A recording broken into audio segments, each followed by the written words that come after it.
আসলে এই বছরের অবস্থা হচ্ছে আপনার প্রতি বছরে সরকার একটা দাম নির্ধারণ করে দেয়। দাম নির্ধারণ করে দেওয়ার পরে আর লবণ দেওয়ার পরে সরকার আর কোনো মাথা কামায় না, ট্যানার এলাকা কোনো ওই দামে মাল কিনে না।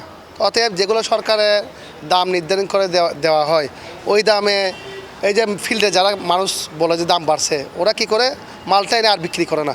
বিক্রি করে না করার পরে লাস্টে যাই চামড়ার টেম্পার কমে যায়। টেম্পার কমে যাওয়ার পরে চামড়াটা ফেলে দিতে হয়। তো আসলে মূলত কথা হচ্ছে আমাদের এখন দেশের মধ্যে নতুন সরকার আসছে, সব দিক দিয়ে সংস্কার হচ্ছে, কিন্তু এই ট্যানারি জগৎটা সংস্কার হচ্ছে না। কেন হচ্ছে না? ট্যানারি মালিকরা তো বাকি বিক্রি করতেছে না, এরা তো আপনার বিদেশের মধ্যে নগদ টাকা এক্সপোর্ট করতেছে, এদের কোনো বাকি নাই। আর আমাদের যারা চামড়া ডিপার্টমেন্টে আছে সারা বাংলাদেশের মধ্যে মাঠ পর্যায়ে যারা আছে, প্রতি বছরে মানে টাকাটা ওদের কাছে দিয়ে মাল দিচ্ছে, কোনো স্যাগ নাই, কিছু নাই, কোনো ডকুমেন্ট নাই। পরবর্তী টাকা অর্ধেক দিলে অর্ধেক দিচ্ছে না, চামড়া ব্যবসা সে তার জন্য প্রতি বছরে দশ নামতেছে। এর মূলত কারণ একটাই, ওই যে আপনার সরকারে যে একটা হোয়াইট ব্লু যে বিদেশে যাওয়ার কথা, ওই হোয়াইট ব্লুর কথা বলে, কিন্তু হোয়াইট ব্লুটা চালু করে না। ওই হোয়াইট ব্লু যদি চালু রাখে আর টানারিওয়ালা এই কাজ করার সুযোগ পাবে না। টানারিওয়ালার কোনো লস নাই। এরা চামড়া কিনে, মাঠ পর্যায়ের মানুষদের চামড়া কিনে এরা কোটি কোটি টাকা ইনকাম করে, এরা গাড়ি কিনতেছে, বাড়ি কিনতেছে, ফ্ল্যাট কিনতেছে, বড় বড় করতেছে, কিন্তু মাঠ পর্যায়ের মানুষদেরকে টাকাটা দিচ্ছে না ভাই। সমস্যাটা হচ্ছে ওখানে। 120 জনের মধ্যে এখন বর্তমানে আমাদের চট্টগ্রামের মধ্যে 15-20 জন আছে। কেন করবে ভাই? আপনি অন্য কারো কাছ থেকে টাকাটাই হলাত বিলাত করে এনে চামড়াটা কিনার পরে চামড়া যদি আর কেউ না কিনে, তো ওই চামড়াটা আপনি কেন কিনবেন? লাভ তো বড় কথা না, কিন্তু আপনি আপনার মূলধনও তো পাচ্ছেন না। আপনি যে 1100 টাকার কথা বলছে আমাদের বাণিজ্য মন্ত্রণালয়ে সচিব সাহেব উনি বলছে যে দামটা বলছে, এখন চামড়ার লবণ জাত করার পরে ওই আর আপনারাও মিডিয়া আসবে, কিন্তু আর কেউ কেনার জন্য আসবে না। হোয়াইট ব্লু বলতে গেলে এটা আপনার যে ট্যানারের মধ্যে আপনি প্রথমে প্রথম প্রসেসটাই বের করে এরপরে বিক্রি করে দেওয়া, এরপর আর ফিনিশিং না করে ডাইরেক্ট চায়নার মধ্যে, ইতালির মধ্যে, সব জায়গার মধ্যে ওই হোয়াইট ব্লুটা নিয়ে এরা প্রসেস করবে। তখন কি হবে? ট্যানারি যদি 20 জন ট্যানারির মালিক থাকে, কিন্তু হোয়াইট ব্লু করার মধ্যে জবর মানে আমি যদি 50 জন বলতে গেলে লোকাল মানুষ যদি ওগুলো কিনে প্রসেসিং করে আমি 50 জন বিক্রি করে ফেলতে পারলে ওই জিনিসটা 50 জন আরেক 50 জন থেকে কিনতে পারবে। এখন তো ট্যানারিওয়ালা 20 জন না কিনলে ওই চামড়াটা ওইখানে স্তূপ হয়ে যাচ্ছে।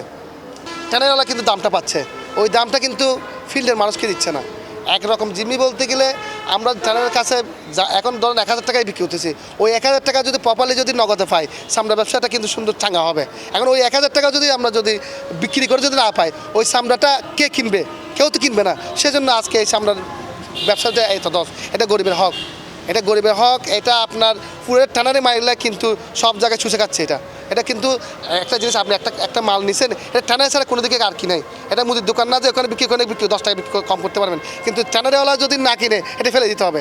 মূলত সরকারকে কাজ করতে হবে ট্যানারি মালিক নিয়ে, নাহলে সরকারকে ট্যানারি দিতে হবে, সরকারি ট্যানারি দিতে হবে। ওই সরকারি ট্যানারি দিলে সরকার বাংলাদেশ সব জায়গা থেকে মাল কিনলে, নগর থেকে মাল কিনলে আর ওরা চার্জ পাবে না। ওই যারা লোকাল এরা কিন্তু আর জিম্মি করে মালটা নিতে পারবে না। এক কথায় সরকারকে যদি ট্যানারি সরকারি ট্যানারি থাকে, এই চামড়া কাঠটা এমনি বেশি যাবে। বিদেশে যদি চামড়া যায়, যারা ট্যানারির মালিক এরা ওই সাধারণ জনগণ থেকে, সাধারণ মানুষ থেকে যেটা নিচ্ছে ওইটা মালটা নিয়ে জিম্মিতে করতে পারবে না। আর যদি বিদেশে যদি কাঁচা মাল যায়, ওই জিম্মি থেকে সব বাংলাদেশ সব মুক্ত হয়ে যাবে। সেজন্য ওই ট্যানারির মালিকরা বাণিজ্য মন্ত্রণালয় বলে সরকারি চাপ দিয়ে, কেননা এদেরকে তো সরকারে কোটি কোটি টাকা লোন দিচ্ছে, আর সাধারণ মানুষকে তো লোন দিচ্ছে না। এরা লোনের টাকাও মারতেছে, সরকারকে জিম্মি করে রাখতেছে, পুরো বাংলাদেশের মানুষকে জিম্মি করে রাখতেছে। আপনি এটা সরকারি উদ্যোগ নিতে হবে ভাই। ওই জায়গাটায় ঘাটতি, এখানে মাঠ পর্যায়ে করে ঘাটতি নেই, ওই জায়গায় হাত দিতে হবে। কোন জায়গায় আপনার চামড়াটা কোন জায়গায় হাত দিতে? চামড়া তো মেন তো ট্যানারি, ওইখান থেকে তো সব ধ্বংসের মূল হচ্ছে। ওখানে ট্যানারি করতে হবে, ট্যানারি মালিকরা নগদ টাকা কিনতে হবে, আগে আসতে হবে, সরকারকে ওখানে কাজ করতে হবে। যে কাজ আছে আমরা রপ্তানি করলে পুরো বাংলাদেশের মানুষ উপকৃত হবে। যে কেউ ব্যবসা করতে চাইবে নগদ টাকায়, আপনি 1 টাকা বিক্রি করেন না, 500 টাকা হোক না, 1000 টাকা বিক্রি দরকার নাই, 500 টাকা বিক্রি করলে আমরা 400 টাকা কিনবো, আমার তো 10 টাকা লাভ হচ্ছে, তখন আমার ব্যবসাটা কত আগ্রহ লাগবে। আমার তো আর আমি নগদ টাকা কিনে যে পুঁজিবারটা আছে ওটাও যদি খাবাই দিই, ঢাকা শহর আসতে যে যানজট ভাই, মানুষ তো যাবে না আসরা বলে, কে করবে আপনি বলেন? কে রক্ষা করবে? এটা সরকারকে ওই জায়গায় হাত দিতে হবে। কাঁচা মাল রপ্তানি যদি ঠিক রাখে, মনে করবেন যে আর ট্যানারি মালিকরা আর ওই মানুষকে জিম্মি করে মানুষকে কোটি কোটি টাকা জিম্মি করি, আর মানুষকে কি এই চামড়ার ব্যবসাটা এদের জিম্মিতে থাকবে না। আমরা চামড়া ব্যবসা তো সুন্দর ব্যবসা পাই। আপনি চামড়ার স্যান্ডেল কয় টাকা, আপনি ফুটওয়ার্ক করতেছেন, আপনি বিদেশে কী করতেছেন, আপনার সরকারও তো আপনাকে রিফিট দিচ্ছে, আপনি ডলার আনতেছেন, রিফিট দিচ্ছে। আপনার ঘাটতি কোথায়? আপনার কোন জায়গার ঘাটতি? আপনার তো কোনো লস নাই ভাই, টানের তো কোনো লস নাই, কিসের লস?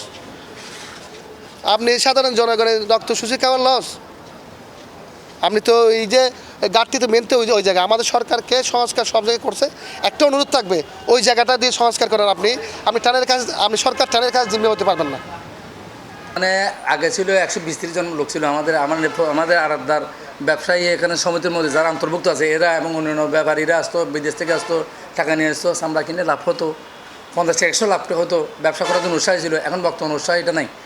গেল বছর যেরা ব্যবসা করে গেছে বর্তমানে এরা টাকা পায় নাই, বহু ট্রেনের কাছে টাকা পুরো হয়ে গেছে, এরা পায় না। কিন্তু আমার সিটাকে টানায় না, ঢাকার মধ্যে যে টানের মধ্যে মাল নিয়ে টাকা পরিমাণ দিয়ে গেছে, এগুলো কোনো ডকুমেন্ট নাই। আপনি ওনাদের কাছে গেলে আপনি বসা বলার মতো ওনাদের মধ্যে উনি বলতেছে এইটা হয়ে গেছে, ওদের কাহিনী শেষ নাই। ওরা সরকার থেকে সহযোগিতা পাচ্ছে, গাড়ি পাচ্ছে, বাড়ি পাচ্ছে, টাকা পাচ্ছে, লোন পাচ্ছে, এরা পাচ্ছে। কিন্তু আমরা পাচ্ছি, আমরা যেগুলি সংরক্ষণ করছি, এরপরও যারা চলে গেছে এরা লোকসানে চলে গেছে, টাকা ফালায় চলে গেছে, কী করবে ওখানে বহু টাকা। এখানে বলার কোনো আমার বিষয় নেই। তারপরেও যারা আমাদের সমুদ্রে অন্তর্ভুক্ত আছে এদের সাথে কথা বললে আমি বুঝতে পারবেন।